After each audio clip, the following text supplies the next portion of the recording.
At the party for our first wedding anniversary, I hit the floor face first on a red carpet, gasping like a fish out of water. Carlo Pipino, my husband, had his arm draped around Gianna Verdi, his childhood flame, sipping champagne and laughing. Gianna knew I was allergic to nuts, so, obviously, she bathed everything in hazelnut dressing. One bite and boom, my throat locked. My lungs lit up, and hives popped like confetti. I reached for my allergy meds, came up with a fistful of melted M&Ms instead. Gianna laughed when she saw my face, surprise. Carlo swapped your meds. Seriously, Sienna? One nut? Dramatic much? I slid off my chair, wheezing, while the crowd placed bets on how long my performance would last. Carlo, my meds? I croaked. Please, I'm gonna die. He sighed, annoyed. God, you're so dramatic. Why do women always play dead for attention? You know I love you. Just stop this show already. Right then, my heart shattered faster than my lungs could. I stopped begging, hit the distress signal, called my real family. Chapter 1, my phone lit up. 10 minutes, 10 minutes, I repeated. Just hold on. Carlo Big Bad Capo Pepino spotted the movement, his eyes iced over seriously, calling the cops. Before I could hide it, he yanked the phone from my hand and tossed it out the penthouse window. A sharp crack, then nothing. My last link to the outside world. Gone. He crouched beside me, fingertips grazing my cheek, voice calm and lethal. You know the rules, we don't call cops, and trust me, darling Traditori don't make it out alive. I tried to shake my head, but my throat was locking up, my body heavy as lead. I'm not a traitor, Carlo, I'm allergic. I need my meds. Gianna swooped in, latching onto his arm. Oh, please Sienna, is this real pain, or just your usual drama? It's an anniversary party, not community theater. You really invite us here just to humiliate Carlo? That's not love, that's just sad. The crowd cackled. She dragged him away. And I saw it all again, same old reruns. Gianna never shut up about knowing him first, like that gave her a claim. Anytime I brought it up, Carlo would smile, tuck my hair back. Baby, if anything was gonna happen, it would be happen already, don't overthink it. Shed chime in with a fake laugh please. It'd never go for someone as bossy as Carlo. Only you could handle that ego, and I bought it, dumb, right? But then came the coincidences. Every date, she popped up. Every conversation, she hijacked, it'd sit there, a ghost next to my own husband. Then came the fake concern. What's wrong, Sienna? Mad Carlo and I vibed too well. Don't be so sensitive. Carlo never said a word, just laughed, like I was the problem. Now she didn't even pretend. You're seriously pathetic, always acting like some spoiled princess. Ever think about how exhausting you are? Can't even breathe without Carlo looking your way. I'm really allergic. I choked out. Just, give me my meds. Silence, then laughter, meaner this time. Gianna cut through it. Oh my god, she's still pretending? Carlo, please tell me you're not buying this. His boys jumped in. Don't go soft now, Capo. Show weakness, and she'll walk all over you. Yeah, Capo, put her in her place. Whatever sliver of doubt he had got drowned out fast. He wouldn't even look at me. Enough, Sienna. Cut the act, if you like the floor so much. Well, keep playing that game at home. Everyone's watching.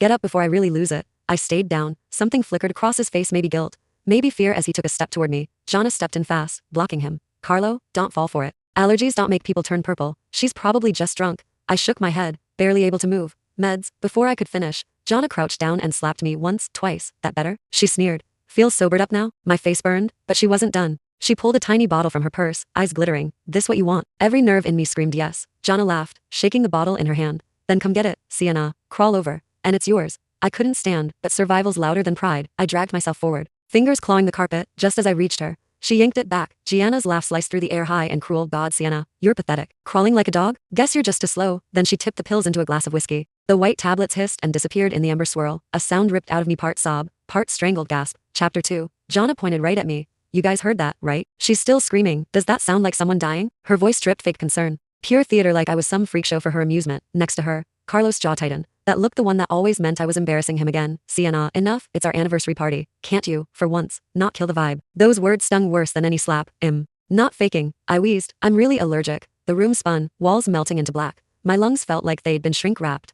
But I still turned toward Carlo because apparently, I hadn't learned my lesson about hoping. Gianna slinked between us, fingers curling around his arm. Forget her, Carlo. Shell drop the act the second no one's watching. Come on, let's cut the apple pie. The crowd parted like trained dogs, clearing a path for their grand entrance. They sliced the first piece. The smell of cinnamon and butter, once comfort, now just made my stomach twist. Then Gianna gasped like she'd been shot. Her slice had accidentally slipped, jam smearing across her designer dress. Oh no, it itches. Am I allergic to the jam? She whined, wide-eyed. Laughter broke out. Jam can totally cause skin reactions, Capo. You better help her wipe it off. Too bad. Last napkin's gone. What if it's serious? You might have to lick it off. Carlo frowned, staring at the napkin box. Gianna dragged a finger through the jam, voice low. Carlo, help me. Enough. He snapped and leaned in anyway. Someone shouted from the back. Yo, Capo, your wife's watching. Think she's jealous? Another voice cackled. Nah, she's too busy starring in her own tragedy. Laughter exploded again, ugly, roaring, cruel. Through the blur, I saw Carlo glance my way, just once. Then he dipped his head toward Gianna's chest, and time stopped. The pain hit fast, sharp, brutal. The pie had baked for us? Just another prop in their sleazy little show. I tried to move, crawl, anything, but the second I pushed up,